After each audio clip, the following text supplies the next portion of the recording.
Esse texto é para quem tem menos de 35 anos e em 2007 era muito jovem para saber. Ou tem mais de 35 anos, mas também não sabe ou já esqueceu. Eu não vou falar de corrupção, de economia, de aparelhamento da máquina pública, de feminismo, do politicamente correto, temas que poderíamos ficar discutindo aqui eternamente. Eu vou falar de direitos humanos, da dignidade da pessoa, da capacidade de se consternar e ser solidário com as tragédias que são universais. Lembro ter estudado no colégio sobre a escravidão. Aportavam nas costas brasileiras negros assustados, trazidos para cá sob o olhar de seus proprietários, que para que não fugissem, colocavam-os em grilhões e eram vigiados noite e dia. Apesar das circunstâncias, a ânsia por liberdade fazia com que muitos deles conseguissem romper o que os segurava e partiam, embreando-se nas matas, para não serem localizados, presos e severamente castigados. Foi assim por séculos, até que em 1888, a abolição da escravatura, maior conquista do capitalismo junto com a Revolução Industrial, tornou ilegal o comércio, o emprego e a exploração de negros, ou qualquer indivíduo, através da coerção privada ou estatal. Desde 1888, o governo brasileiro havia cessado a caça, o aprisionamento e a devolução de escravos aos seus proprietários, porque os negros deixaram de ser propriedades para serem indivíduos livres, donos de suas vidas, portadores do inalienável direito de agir de acordo com seu julgamento, para criar e manter os valores que desejassem, para garantir o seu sustento, segurança, conforto e felicidade.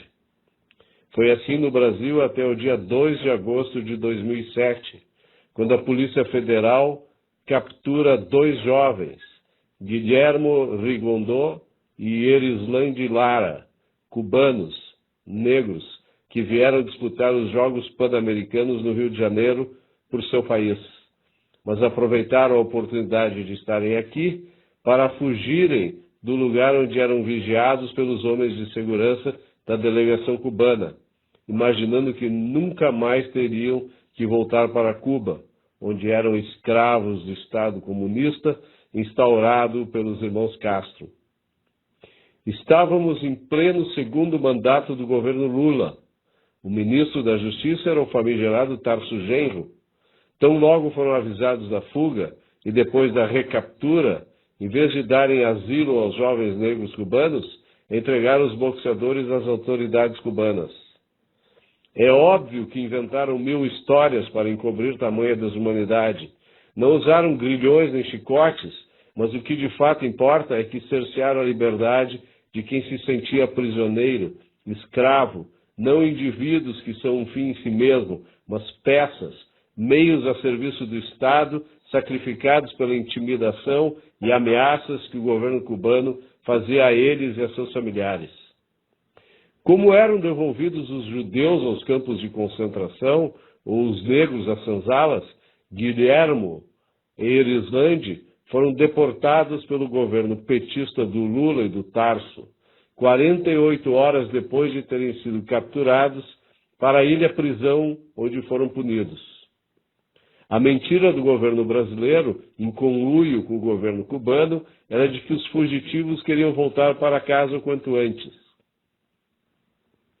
No ano seguinte, esses mesmos boxeadores conseguiram fugir para Miami e para o México, provando que seu desejo no Brasil era o de terem sido acolhidos como asilados fugitivos de um governo opressor, que trata os direitos individuais como lixo, como também fizeram esse que concorre à reeleição, Lula, e seu fiel escudeiro, o trotskista gaúcho Tarso Genro, mais conhecido ultimamente como o pai da Luciana Genro, deputada translocada do PSOL.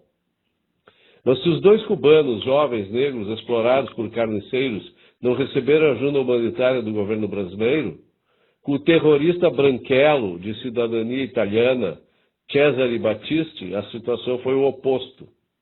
Comunista na juventude, companheiro ideológico do Lula e do Tarso, Cesare atuou na Itália como guerrilheiro. Assassinou a sangue frio gente inocente.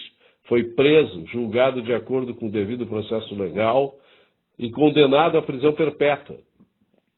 Fugiu do presídio onde se encontrava, mas foi recapturado na França, de onde voltou a fugir com documentos falsos, vindo se esconder no Brasil, a terra da impunidade.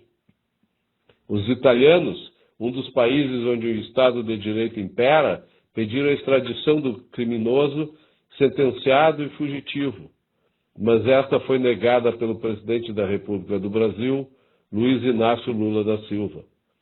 Você que é jovem, idealista, acha que o mundo precisa de mais justiça, de mais paz, de mais amor, pense nestas tristes histórias e veja de que lado os petistas estavam na hora em que os cubanos precisavam de paz e de amor e o italiano comunista assassino precisava de justiça.